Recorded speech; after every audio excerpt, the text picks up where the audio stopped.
I said, you can call me anything you want. You can call me Arnie, you can call me Schwarzy, you can call me Terminator, you can call me Governator, but don't ever call me self-made man. I said, because I did not get to that point by myself. Michael Jordan said in one of his interviews, when they said, you are unbelievable, you're the greatest basketball player of all times. Tell me about that. And he says, well, you're just mentioning the successes. He says, for me to become the greatest basketball player, I missed 9,000 shots. So during these games that he was so successful, he missed 9,000 shots. Does it make him a failure? No. He's one of the greatest basketball players of all times, but he failed 9,000 times. Do you get it? We have so many of those people that say no, and you can't do it, that's impossible. But when you start doubting yourself, that's very dangerous. Because now what you're basically saying is that if my plan doesn't work, I have a fallback plan, I have a plan B. And that means that you start thinking about plan B, and every thought that you put into plan B, you're taking away now that thought and that energy from plan A. And it's very important because plan B becomes a safety net. It says that if I fail, then I fall and I get picked up and I have something else there that will protect me.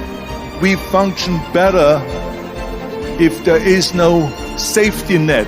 One of the main reasons why people want to have a plan B is because they are worried about failing. We all fail. It's okay. I hate plan B. People perform better in sports and everything else if you don't have a plan B. I'm telling you, I've never ever had a plan B. I made a full commitment that I'm going to go and be a bodybuilding champion. I made a full commitment that I'm going to be in America. I made a full commitment that I'm going to get into show business and I'm going to be a leading man. No matter what it takes, I will do the work. I will do the work over and over and over until I get it. What is if I fail, then I don't have anything else? Well, let me tell you something. Don't be afraid of failing, because there's nothing wrong with failing. You have to fail in order to climb that ladder. There's no one that doesn't fail. What is not okay is that when you fail, you stay down. Whoever stays down is a loser. And winners will fail and get up. Fail and get up.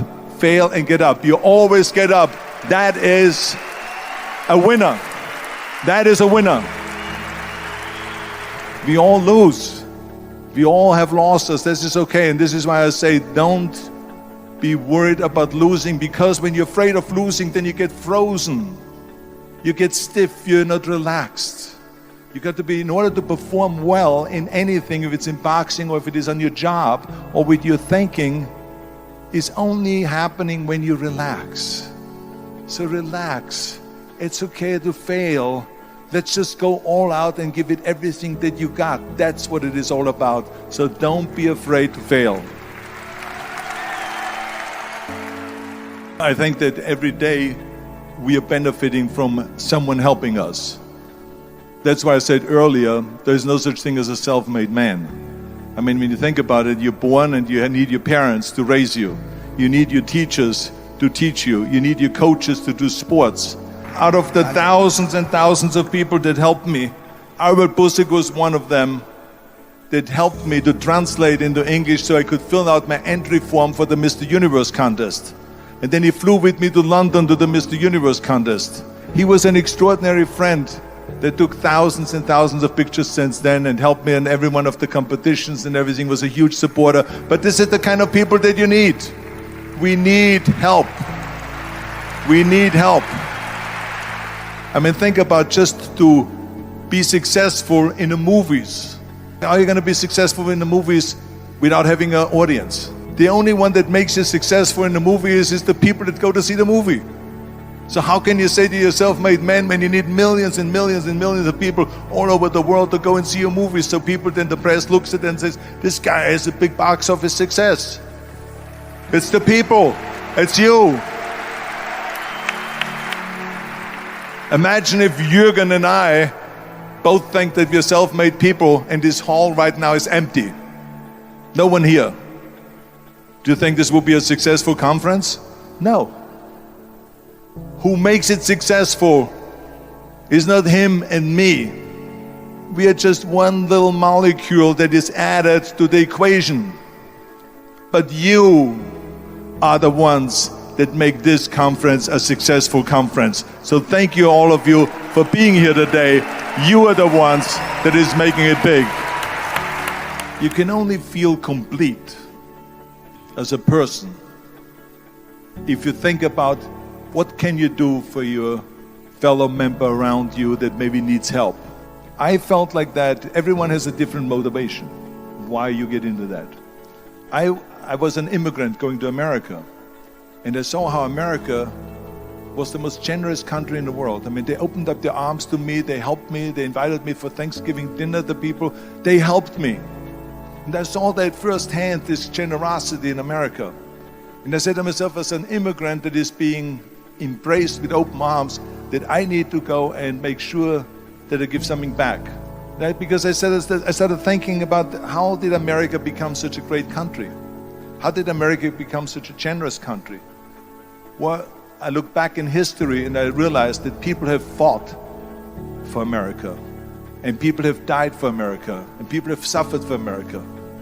And so it's my job now to contribute to keep it as being the #1 country in the world. And this is when I started feeling obligated, and I said to myself, so what can I do? I'm a bodybuilder, what can I do? Well, then I realized when I saw Special Olympics that I can help and train Special Olympians. And so we started getting involved in Special Olympics, and in no time I proposed to them to start powerlifting in Special Olympics, to have deadlift, which was a safe thing to do, and to have bench press, which was a safe thing to do. And it became the #1 sports in Special Olympics, powerlifting. They always have a packed hall of 5,000 people. And I became the national trainer and the international trainer of Special Olympics.